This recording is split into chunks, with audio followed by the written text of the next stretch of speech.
नमस्कार, आप देख रहे हैं जनता मांगे जवाब। मैं हूं आपके साथ राघवेंद्र ओझा। सियासत की सबसे पुरानी बहस फिर से गर्म है। गद्दी पर हक किसका, बेटे का या काबिल का? मुख्यमंत्री डॉक्टर मोहन यादव ने सियासतदारों को बड़ी सलाह दे दी है, विशेषकर बेटों को सियासी वारिस बनाने की कवायद में जुटे सियासतदारों को। सीएम ने युवा विधायक सम्मेलन में कहा कि बच्चों को जबरन राजनीति में लाना सही नहीं है। जिसमें दम होगा वही नेता बनेगा। इतिहास और धर्म के उदाहरण देकर उन्होंने यह भी साफ किया कि गद्दी हमेशा काबिल को ही मिलनी चाहिए, वारिस को नहीं। सीएम के इस बयान से गोस्वामी तुलसीदास जी का एक दोहा याद आ रहा है। वंशवाद की अग्नि में तप रही योग्यता आज, तुलसीदास कभी तज दिए वंशज बैठे राज। यानी कि वंशवाद के कारण योग्य लोग पीछे रह जा रहे हैं, केवल परिवार के लोग सत्ता संभाल रहे हैं। अब सवाल यही से शुरू होता है कि क्या वाकई भारतीय राजनीति में वंशवाद खत्म हो सकता है? क्या काबिलियत सच में परिवारवाद पर भारी पड़ पाएगी, या सिर्फ ये एक आदर्श बात है जो जमीन पर लागू नहीं होती? क्योंकि हकीकत यह है कि देश की राजनीति में आज भी कई बड़े चेहरे परिवार से ही आते हैं। तो क्या यह बयान बदलाव की शुरुआत है या सिर्फ सियासी संदेश? इसी पर करेंगे चर्चा, और उससे पहले देख लीजिए रिपोर्ट।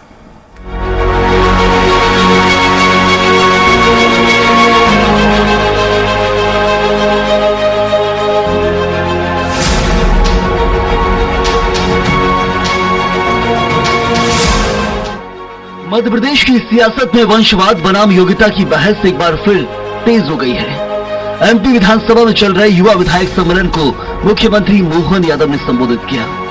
सीएम ने साफ कहा कि राजनीति में किसी को जबरन लाना सही नहीं है। उनका मानना है कि नेतृत्व वही संभाले जिसमें काबिलियत हो। सीएम ने अपने बयान को मजबूत करने के लिए ऐतिहासिक और धार्मिक उदाहरण भी दिए।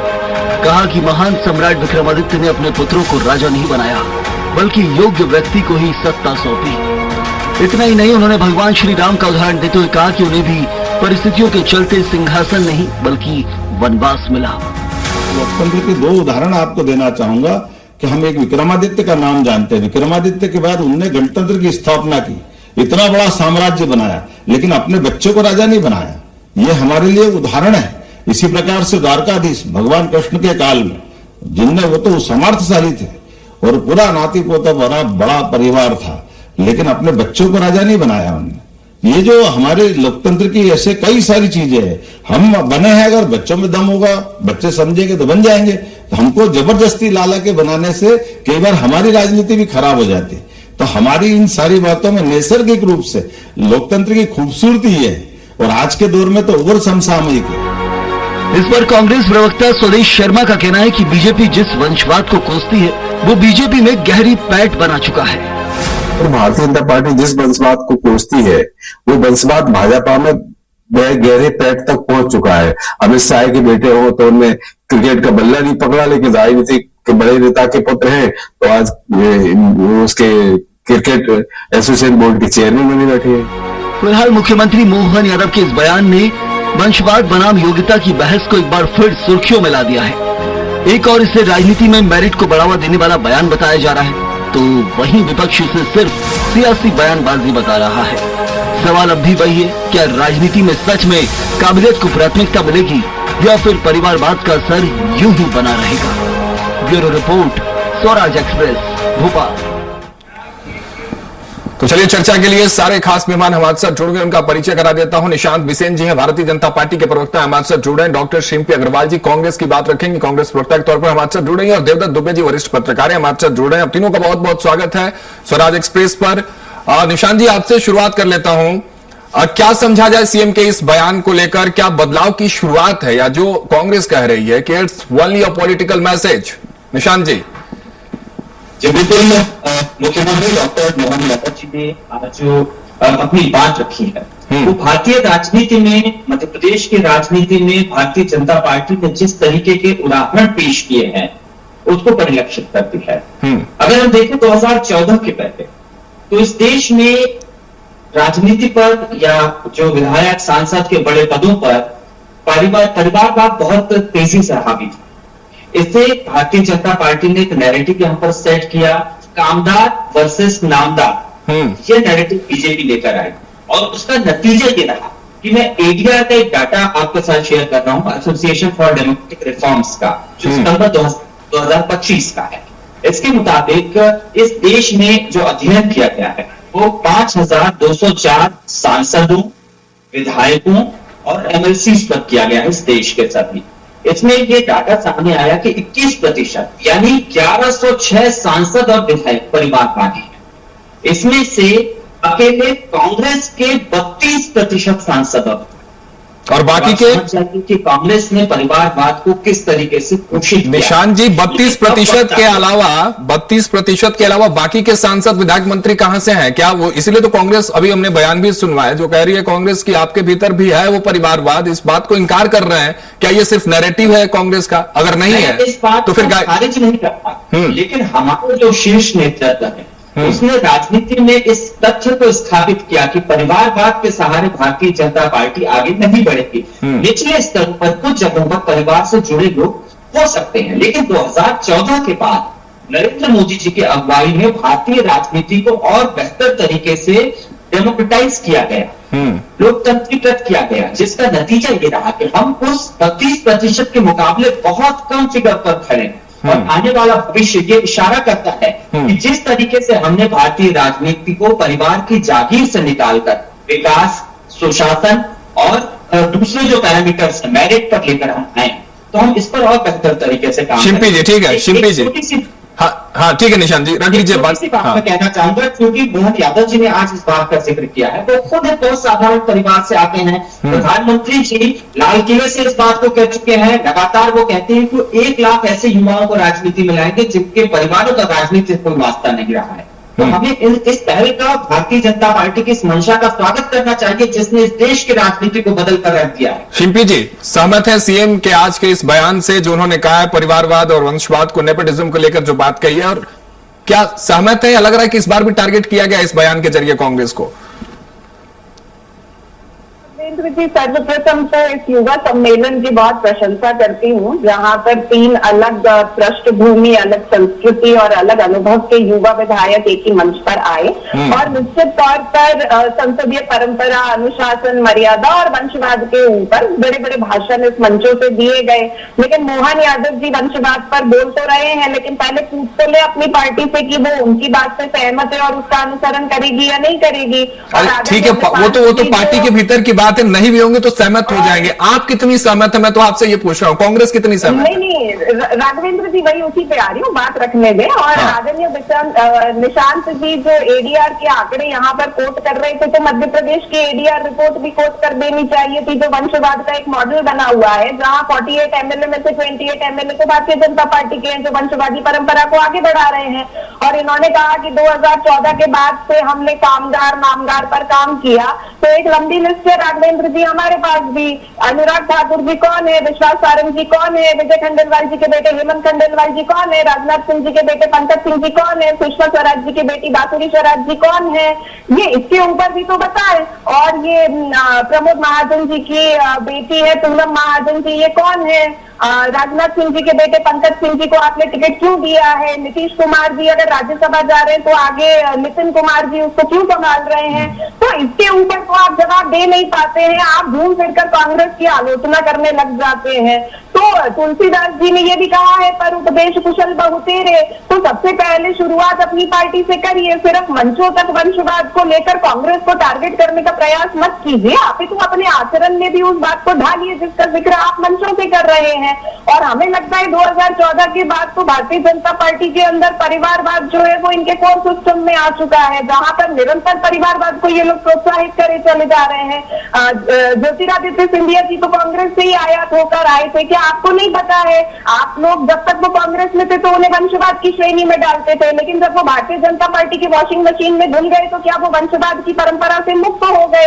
इसके ऊपर आप बात क्यों नहीं करते हैं? तो सिर्फ कांग्रेस को टारगेट मत करिए, अपने मंचों से हमले मत करिए। जिस बात की आप बात कर रहे हैं हम उसका भी बहुत स्वागत करते हैं, लेकिन हमें लगता है कि जो वंशवादी परंपरा भारतीय जनता पार्टी के अंदर है उसको उन्हें खुद को उन्मुक्त कर देना चाहिए। ठीक है निशांत जी, एक छोटा सा जवाब, काउंटर जवाब, फिर देवदत्त जी आपके पास आता हूँ। निशांत जी, मोदी जी ने इस देश में भारतीय राजनीति को परिवारवाद से निकालकर परफॉर्मेंस और मेरिट पर ले आया है, और ये हम लगातार देख रहे हैं जो एग्जाम्पल बीजेपी ने सेट किया हुआ है। हमारा शीर्ष नेतृत्व है, किसी एक परिवार की जागीर नहीं है, यहाँ पर अध्यक्ष बदलते हैं, यहाँ पर पदाधिकारी बदलते हैं। कांग्रेस की तरह यहाँ पर स्थिति नहीं है। माफ कीजिएगा। और आज भी जो बात यहाँ पर डॉक्टर मोहन यादव ने कही है वो इसीलिए कही है क्योंकि हम भारतीय राजनीति को और बेहतर तरीके से डेमोक्रेटाइज करना चाहते हैं और शुचिता के साथ आगे बढ़ना चाहते हैं, तो कांग्रेस को इसमें दिक्कत नहीं होनी चाहिए। लेकिन क्योंकि डाटा कोर्ट मैंने इसीलिए किया क्योंकि वो फैक्ट्स हैं और फैक्ट्स का आप नकार नहीं सकते। 2014 के पहले आप देखिए किस तरीके से भारतीय राजनीति में सांसद और विधानसभाओं के नेता पुत्रों और पुत्रियों को तरजीह दी जाती रही है। आज भी मध्य प्रदेश और बहुत से ऐसे राज्य हैं जहां पर भारतीय जनता पार्टी ने एक व्यक्ति एक परिवार एक पद की नीति अपनाई हुई है। हम इस पर आगे बढ़ रहे हैं तो भारतीय जनता पार्टी तो शुचिता का एग्जाम्पल लगातार सेट करती ही रहती है, लेकिन आज भी युवाओं के माध्यम से, युवा विधायकों के माध्यम से मध्य प्रदेश हो चाहे दूसरे राज्य हो, एक संदेश देने की कोशिश की गई कि भारतीय जनता पार्टी किस तरीके से विकास और परफॉर्मेंस की राजनीति को। ठीक है, शिंपी जी लौटूंगा आपके पास। निशांत जी बात आगे देवदत्त जी से समझ लेते हैं। शिंपी जी फिर आपके पास आता हूं। देवदत्त जी, आप किस तरह से देख रहे हैं इस बयान को? क्या पॉलिटिकल रिफॉर्म की शुरुआत देखने को मिलेगी इस बयान के बाद, या जिस तरह से विपक्ष भी सवाल उठा रहा है नरेशन को लेकर, नैरेटिव को लेकर, या सिर्फ मोरल पॉलिशिंग है? क्या कहेंगे आप? पहले भी वरिष्ठ नेता भी इस संबंध में बयान दे चुके, पूरी तरह से प्रक्रिया भी चल रही है कि वंशवाद को लगाम लगा पत्रों को हतोत्साहित करने की प्रक्रिया भी चल रही है उनको। लेकिन जिस तरह की परिस्थितियां हैं वो जो उन्होंने कहा है कि दम होगा तो खुद आ जाएगा, वो नेता तो पुत्र तो आ ही सकते हैं जो अपनी दम पे काबिलियत की दम पर राजनीति में आगे आते, और वो आ भी रहे हैं। विभिन्न नेताओं के पुत्र आ रहे हैं, उसमें कोई दिक्कत नहीं है। केवल उनका इशारा उस तरफ था कि जबरदस्ती ना, जिसका बेटा योग्य नहीं है उसको अपने रुतबे की दम पे, अपने उस प्रभाव की दम पे उसको राजनीति में सक्रिय किया जाए। बल्कि मुझे लगता है कि केवल और केवल निष्पक्ष बात होनी चाहिए कि किसी की यदि नैसर्गिक योग्यता है, उसमें क्षमता है नेतृत्व करने की, तो उसको कोई रोक भी नहीं सकता। क्या उसके लिए कोई दल ही महत्वपूर्ण है? वो तो निर्दलीय भी राजनीति कर सकता है, उसके अंदर नैसर्गिक है, और दलों में भी जा सकता है वो। तो ये तो कहने के लिए है कि हम कुछ आदर्श बना रहे हैं, तो लेकिन जिसके जो या तो प्रतिभा का है या जिसके भाग्य में जो होगा वो तो उसको मिलना ही है, उसको कोई नहीं रोक सकता, क्योंकि किया हुआ व्यर्थ जाता नहीं। यदि कोई लगातार जनता के बीच मेहनत करेगा तो जनता उसको जिताएगी, और यदि जबरदस्ती बनाया जाएगा, थोपा जाएगा, तो जनता उसको हरा देगी। इसका निर्णय तो जनता को करना है। ये मुझे लगता है कि एक राजनीतिक बयानबाजी है, और पहले भी इसमें हो चुकी है, और बहुत सारे नेता पुत्रों के टिकट काटे भी गए हैं, उनको पदों से वंचित भी रखा गया है। इसके बावजूद बहुत सारे नेता पुत्र पद पाने में कामयाब हो गए, जैसा भी ये शिल्पी अग्रवाल जी गिना रही थी नाम। और यदि ये लगाम नहीं लगती तो और भी ज्यादा होते, मुझे लगता है यह संख्या ज्यादा होती, क्योंकि कई नेता पुत्र हैं जो केवल योग्य होते हुए भी इस कारण न चुनाव लड़ पा रहे, न पद पा रहे, क्योंकि वो वंशवाद की राजनीति के तहत आते, उनके पिता माता या जो भी हैं वो बड़े पदों पर रहे हैं या हैं। तो होता है राजनीति में, जब आप कुछ यश भी मिलेगा तो अपयश भी मिलेगा। यदि आपने राजनीतिक रुतबे का उपयोग किया है अपने खुद के कद बढ़ाने में, तो उसका ये नुकसान भी हुआ कि अब आप वंशवाद की राजनीति को आगे नहीं बढ़ा सकते। और यदि किसी में क्षमता है तो उसको कौन रोक सकता है? वो तो प्रतिभा तो प्रस्फुटित होती है कहीं से भी, उसको मंच भी मिलता है। प्रकृति में एक नैसर्गिक न्याय की व्यवस्था है कि जिसका जो हक है वो उसको मिलना ही है, कोई कितना दबा ले कुचल ले कुछ नहीं होता इससे ये। और यदि नहीं है तो आप जबरदस्ती फिर वो जैसे मेकअप करके सौंदर्य बढ़ाया जाता है, ऐसे आप करके उसको बढ़ाओ। कई जगह तो ये तक उदाहरण देखने को मिलेगा, जैसे इंजेक्शन लगा के उसको बढ़ाया जाता है। बिल्कुल सही बात कर रहे हैं देवदत्त दुबे जी। ये बात वैसे ही जैसे कि किसी कौवे को हंस बनाया जाए, कुल मिला जुलाकर अगर समझा गया तो बात यही होती है। शिंपी जी, अगर आप लोग इस पर अग्री कर रहे हैं कि ठीक है वंशवाद अच्छी चीज नहीं है, इसी बात को लेकर चिंता जाहिर की है मुख्यमंत्री जी ने भी, तो इसकी शुरुआत आप भी तो कर सकती हैं पार्टी के भीतर। जब एक तरफ आप लोग कहते हैं कि वंशवाद सही नहीं है, it's not good and fair for the democracy and all, तो शुरुआत करिए ना आप ही। क्या ये समझा जाए कि आगामी चुनाव में या जो नियुक्तियां होंगी उसमें वंशवाद को दरकिनार करके, परिवार को दरकिनार करके आप लोग भी टिकट देंगे?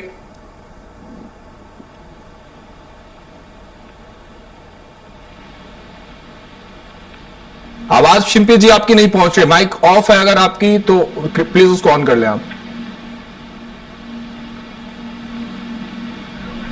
चलिए, आवाज आपकी कट रही है मैडम, मैं आपके पास लौटूंगा, लेकिन निशांत जी आपका रुख करता हूं कि गाइडलाइन क्या होगी वंशवाद के खिलाफ। बात तो आपने कह दी, बयान तो आगे, उस पर लगातार सियासी बयानबाजी भी तेज होगी, लेकिन एक स्पष्ट गाइडलाइन की बात जब आएगी तो वो भारतीय जनता पार्टी की क्या होने वाली है? देखिए, गाइडलाइन व्यवहार में आप जो अमल में लाते हैं वही गाइडलाइन है। भारतीय जनता पार्टी ने तय किया हुआ है एक परिवार एक पद। हम ये लगातार देख रहे हैं, चाहे संगठन में हमारी नियुक्तियां हों, चाहे दूसरे पदों पर कार्यकर्ताओं को बिठाने की बात हो, तो इस नीति का पूर्णतः पालन किया जाता है। मैं फिर वही बात दोहराऊंगा, माननीय मुख्यमंत्री जी जो कहना चाह रहे हैं वो यही है कि जिस तरीके से नेता पुत्र या पुत्री अपना अधिकार मानकर चलते हैं कि राजनीति उनके लिए ही बनी है, तो ये बात ठीक नहीं। ये भारतीय जनता पार्टी का कल्चर है। जो भी थोड़ा बहुत आपके भीतर है उसको तो समाप्त करना होगा ना, क्योंकि सिंपली जी वही कर रही है कि आप ही के घर शीशे के और आप ही पत्थर उछाल रहे हैं, तो उसको भी समाप्त करना होगा।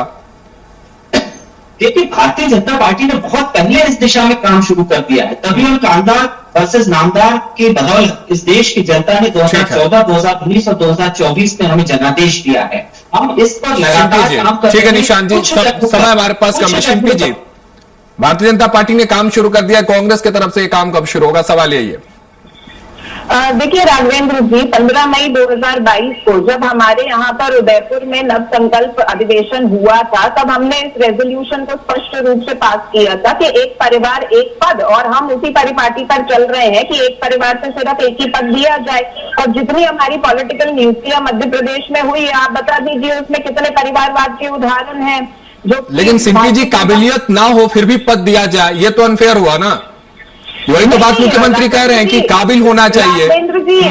राजेंद्र जी, हमने संगठन सृजन अभियान जो चालू किया उसमें आपने देखा है कि सारे जमीन से उभर कर नाम आए हैं। उसमें कितने हैं जो पॉलिटिकल इन्फ्लुएंस से चलते हुए नाम आए हैं।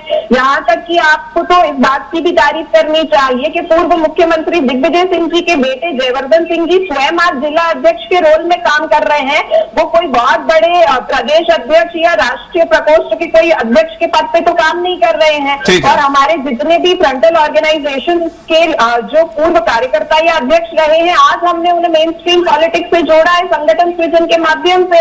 जितने हमारे फ्रंटल प्रेसिडेंट्स हैं वो सभी जो है ये सारी नवीन नियुक्तियां हैं जो किसी भी परिवार की पृष्ठभूमि से महत्वपूर्ण रूप से तो नहीं आती हैं। तो हम तो इसी परिपाटी पर काम कर रहे हैं, लेकिन भारतीय जनता पार्टी जो ये कहती है कि हम एक परिवार की बपौती है, तो वो ये निशांत जी 30 सेकंड दे रहा हूं आपको, समय हमारे पास कम है। निशांत जी 30 सेकंड जो गांधी परिवार से थे। निशांत जी जल्दी से।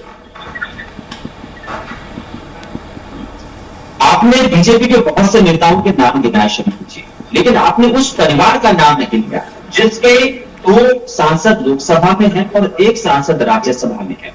आप अपने गांधी परिवार का नाम लीजिए, उससे मुक्ति पाइए, वंशवाद इस देश से अपने आप। गांधी परिवार पर ही बात कर रही हूँ निशांत जी। हमारे 60 राष्ट्रीय अध्यक्षों में से मात्र 4 ही हैं जो गांधी परिवार। चलिए ठीक है शिल्पी जी, हमारे पास समय इतना ही था। बात परिवारवाद की और वंशवाद की जरूर हो रही है, लेकिन ध्यान यही रखने वाली बात है जिसको लेकर चिंता जाहिर किया मुख्यमंत्री जी ने कि परिवारवाद से लोग आए लेकिन वो काबिल हो, योग्य हो, तो उनको उस योग्यता पर जरूर राजनीति में कदम रखनी चाहिए। फिलहाल बहुत शुक्रिया आप तीनों का हमारे साथ जुड़ने के लिए, चर्चा में आप तीनों हमारे साथ शामिल हुए। फिलहाल इस चर्चा में मेरे साथ इतना ही। आप देखते रहिए स्वराज एक्सप्रेस।